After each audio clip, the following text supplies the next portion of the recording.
I think more Christian men need to become more like the Proverbs 31 woman. Now, before you come at me in the comments, I'm not saying that Proverbs 31 is not about women. I'm not trying to take that passage away from women, nor am I trying to say that men need to be more like women. But what I am saying is I think maybe we're selling that passage a little bit short via our modern contemporary interpretation methods, or at least the ones at the popular level. See, I think this passage gets used as like a good Mother's Day passage, or maybe people use it like a checklist for like, this is the type of wife I'm looking for. Or maybe like some women might even use it as a checklist to be like, okay, am I being a good mom? Am I being a good wife? And they go through the end of Proverbs 31 to see if they fit the bill or not. And when you approach the text that way, it can kind of turn it into a passage that just puts pressure on women to be a certain thing, and then kind of like lets men off the hook to just have it be this observational text to be like, all right, let's see if I could find a woman that does that. And so what I'm going to do is I'm going to give you the contextual key to interpreting this passage well that was given to me by my Hebrew poetic and wisdom literature professor, Dr. Gerald Wilson. And he wrote this book and this book on the Psalms, and also wrote a dissertation that changed the way that people organized and looked at the book of Psalms. So he has a keen eye for Hebrew poetic and wisdom literature. And here's what he pointed out.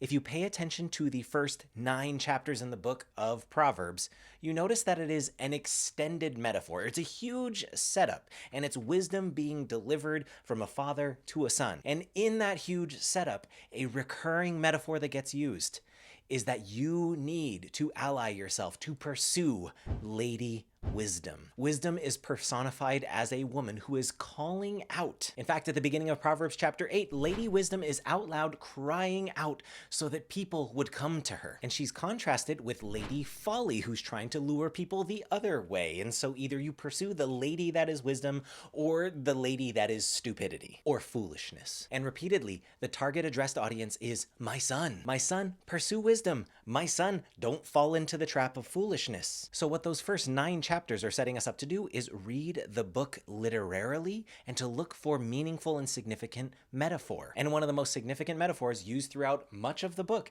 is this idea that wisdom is a woman, is personified as a female. And so if we have 9-ish chapters setting up the book with wisdom as this female that we are supposed to pursue, it would make sense that we have this beautiful bookend at the end of the whole book that lists out what this woman of valor is like. And it's clear that this is meant to be a discrete literary unit because it is an acrostic poem. Each line starts with the next letter of the Hebrew alphabet. So this closing poem about the woman of valor is tying a nice bow on a theme that started all the way back in chapter 1. And it's not just the feminine nature of wisdom that is the only connection. Even in Proverbs chapter 3, wisdom, we are told, is more precious than rubies. And what's the opening line about this wife of noble character? She is worth far more than rubies. If you've been following the advice through the whole book of Proverbs, you find that wisdom provides order to your life. It builds you up. It has good relationships. It makes you work hard and not be lazy. All of the things that the Proverbs 31 woman does. Wisdom delights in speaking truth, and the wise woman at the end is speaking wisdom. So we can't deny the connections between this wise woman at the end and Lady Wisdom that is personified through the first 9 chapters of the book and then spelled out through the wise sayings that are taught to the target son. Now, this isn't to say that Proverbs 31 can't be talking about an actual woman, about what an actual ideal wise woman looks like. Because of the language used, I don't think she is purely metaphorical, but I also think we do an injustice to the book of Proverbs by trying to just reduce it down to a checklist about a woman. The Proverbs 31 woman is more than a woman, or as the Bee Gees put it, more than a woman to me. Okay, that's pretty dumb. I should probably cut that. So if you are a woman and you're watching this, I'm not trying to take this away from you and say it's not about women. And I'm not even saying that you can't pursue being that type of Proverbs 31 woman. But to the men who are watching, remember the constant refrain through the book is about giving wisdom to a son. So this is the wisdom of the ancient followers of God being poured out to you, my son. And it would be really strange if the way the book ended was simply, and by the way, here's a checklist for women. What I think is happening here is a beautiful both And we have this metaphorical lady wisdom.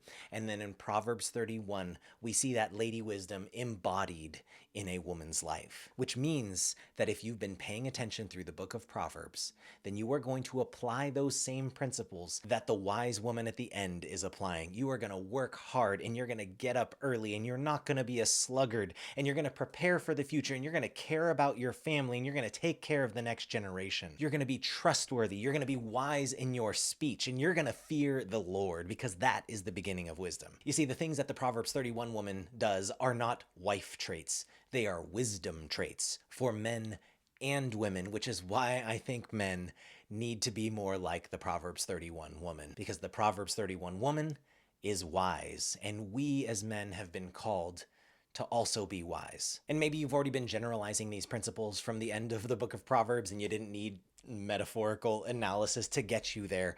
But I've seen places where reading Proverbs the wrong way has just boiled this end down to a shopping list for men and a seemingly impossible pressuring checklist for women. Whether you are a man or a woman, hear the call of Lady Wisdom. Ally your life to her. Marry wisdom and reject the shady advances of foolishness. And if we do so, we'll all live exemplary lives that look a lot more like this ideal woman at the end of Proverbs 31.